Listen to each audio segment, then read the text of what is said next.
Recently, I was fortunate enough to attend the Masters of Scale Live Summit. It was in person and was being streamed live. Though I didn't have time to watch it live, I was able to learn, and not only learn but was very interested to hear the amazing speaker lineups they had. And if you don't know more about me, I'm a big fan of Reid Hoffman.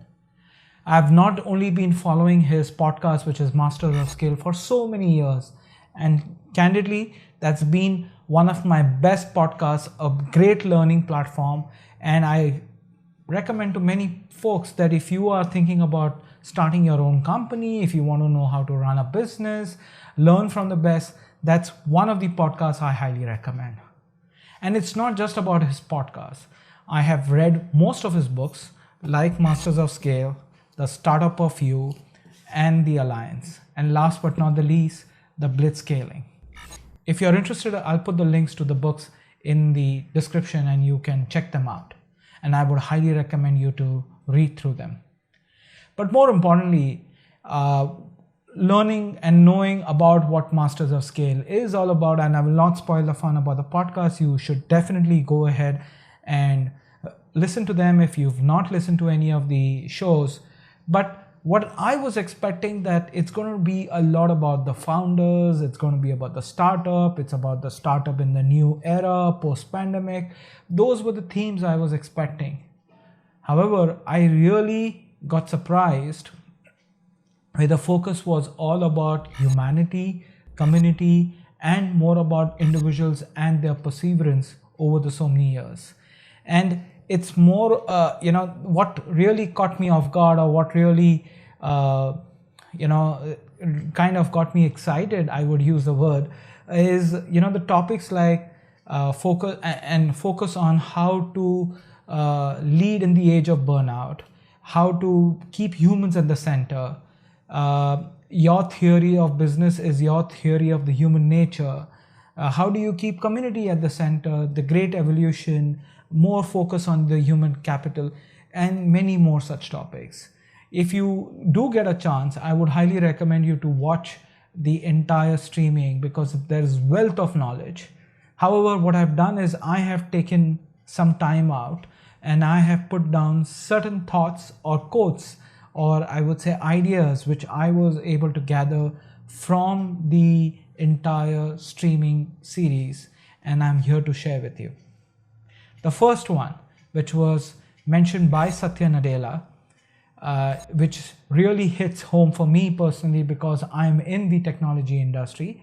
What he mentioned, technology exists to augment human capabilities or to augment humanity.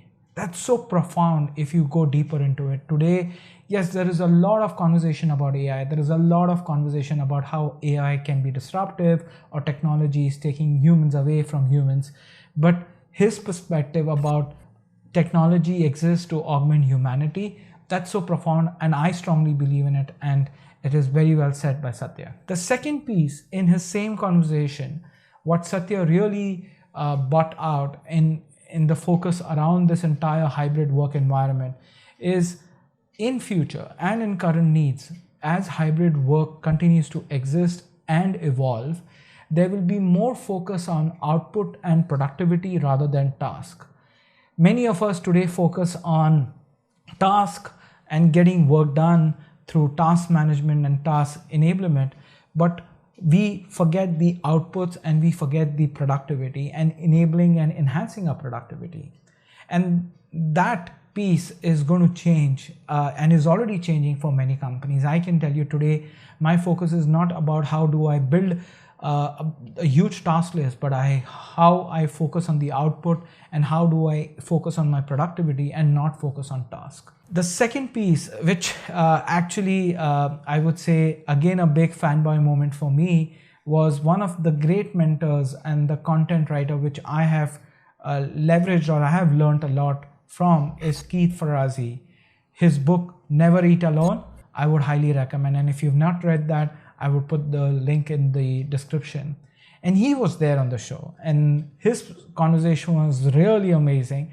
And what he really kind of hit the ball on the point is and he mentioned this in his conversation, that during COVID, and I see that really on a day-to-day basis, many companies have really missed the opportunity of redesigning the workplaces and routines of the new world.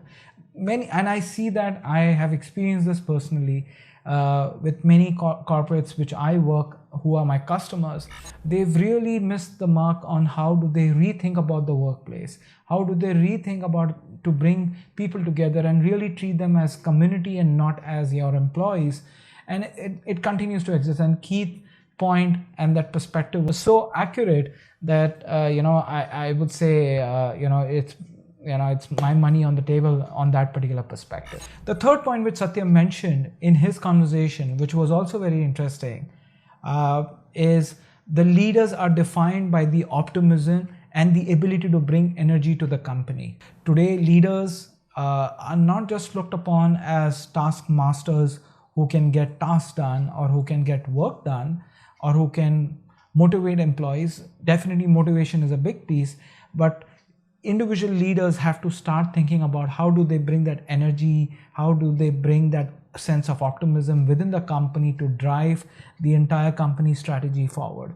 And that's the future of leadership, at least in my mind, and it's very well said by Satya as well in his talk.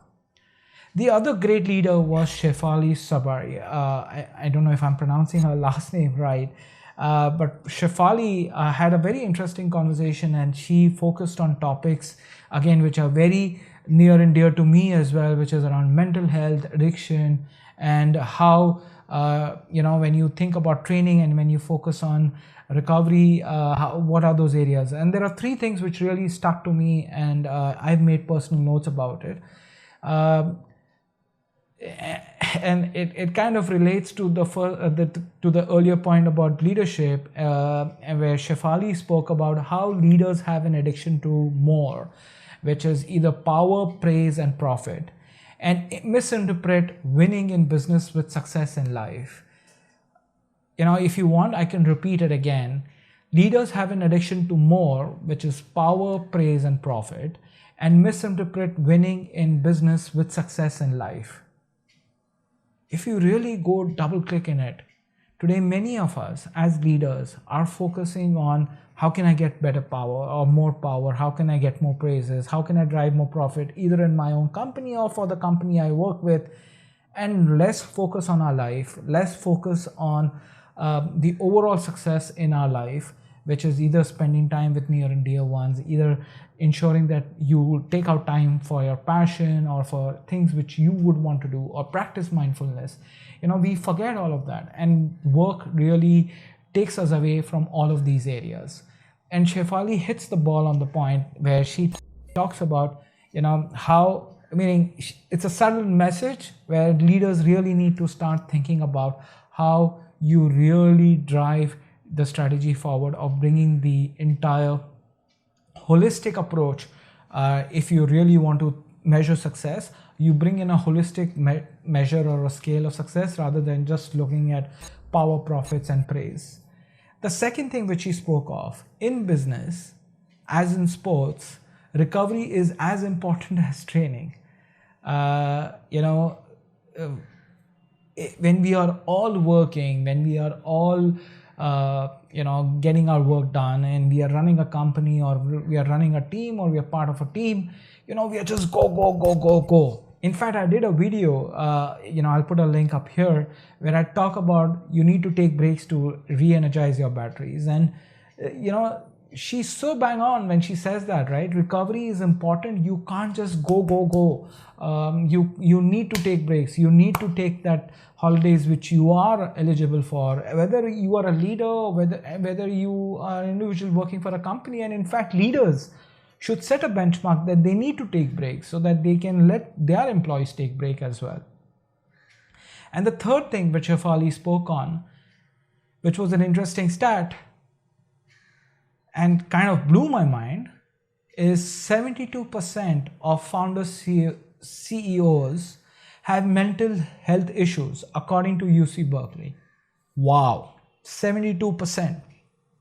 And mental health is a real issue. I can tell you, I recently went for a summit which was completely focused on health, mindfulness, and living your passion, living your dream. And just it was a very different conference. I'll make a future video where I'll talk more about it and what were my key learnings from there. But this is such real, and we today as leaders, as individuals, even if you're not leader, we do not take care of ourselves, and self-care and self-recovery is far more important in our day-to-day job. The other speaker, which is the third speaker, which I really kind of took a note on, and he really shared something which was very profound, is Alex Robert Hawks, right? Again, maybe I'm mispronouncing his last name, so pardon me, Alex, if you're listening to this audio or to this video. Every friend at work you have makes you 5% less likely to quit. And that is so interesting. I have heard about many colleagues, or even my perspective is that I have not come to work to make friends. In fact, that point made me rethink about my own strategy, about my own perspective. If you really look at work, whether you're running a company or whether you're part of a company, you are spending almost 40 to 50% of your day life at work. And you need people who can not only work with you, but uphold you in your downtimes, enjoy the moments which you cherish or your success. And you need friends, and what I've learned is you need to have friends to really enlighten you and to really make you feel good. And it's not just feeling good, you also need to give back. You also need to have that level of friendship. It's not just a one-way street. And that is so interesting. And today many companies don't even measure that, like how many employees have friends within the company. And that can be a great indicator that, if they don't, they may not be being part of the company and they may quit. So, and we have seen that, and I have personally seen that if one friend quits, it doesn't take time for the other friend to quit. So it is important. In fact, that is a great stat. In fact, if any of the HR leaders are listening to this, hopefully they start tracking this interesting metric, which is so important. The other one, which all of us are aware about, Ariana Huffington, she was there and she spoke about very interesting topics, which was, something which again spoke on the same themes as the previous speakers, as I have shared some of them. The first thing which Ariana brought to perspective is burnout is not about working long hours. It is working long hours without a purpose. Today, even I feel that and I see that. I work long hours. There are days where I'm really tired. There are days I'm still energized after working for 12, 14, 16 hours. And when I look back, there is a difference between those 2 days. That day where I was working, I was not personally satisfied. I didn't have a sense of purpose or an achievement which I could foresee. But in the other day where I worked for 12 hours, 14 hours, and I was still energized, I was able to have a sense of purpose. I was able to achieve things, and I really felt good about that day. And I really felt good about myself that I was able to drive and bring in a lot of perspective. And that is a big thing. And Ariana really puts it in a very cohesive and an impressive way. And leading on to that, she brought in a perspective about leaders as well, where she speaks about that great leaders care about humans, not employees. And you should not look at others, whether it's your subordinates or peers, as employees of the company. In fact, you should be treating them and looking upon them as humans. And if you change that perspective, it really opens up your eyes. And I would highly recommend you to start thinking about that and start making that motto within your organization and drive that. And last but not the least, one of the other thing which in fact I've shared with few of my colleagues who are in the human resources role, where she mentions that if the chief people officer is not the most important role in your C level, you have a problem. so bang on. Today, when we look at many executives being mentioned out in companies' website, we don't even see chief people officer. We don't see CPOs being actually called upon or being participating in strategy meetings.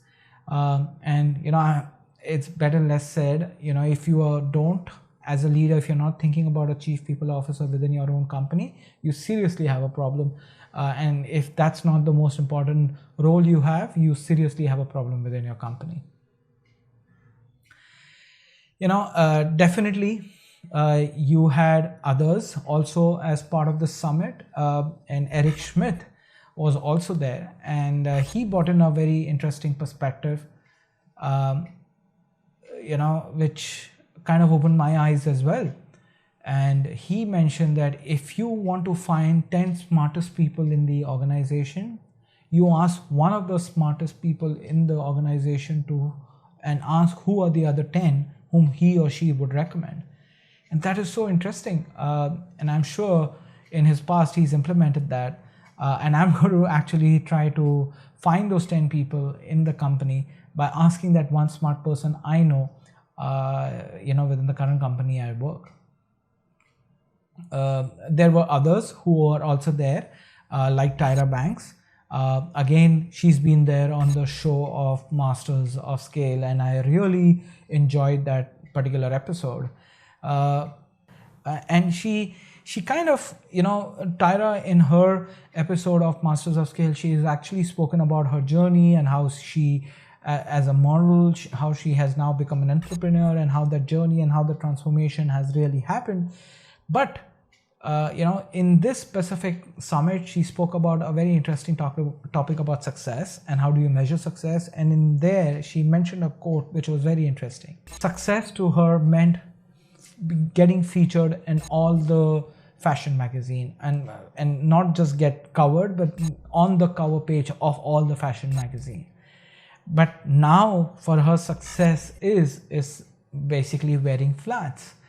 If you really think about, as you scale up, as you think about your journey in life, priorities change, success measures change, and for her, today's success is actually wearing flats, and that's so profound. I'm not going to double click on it because she says it, and I want to invite conversation. If you have some thoughts about that, do leave your comments in the comment box, and I'll be happy to share my perspectives on that. There was another gentleman, and he really opened up my eyes about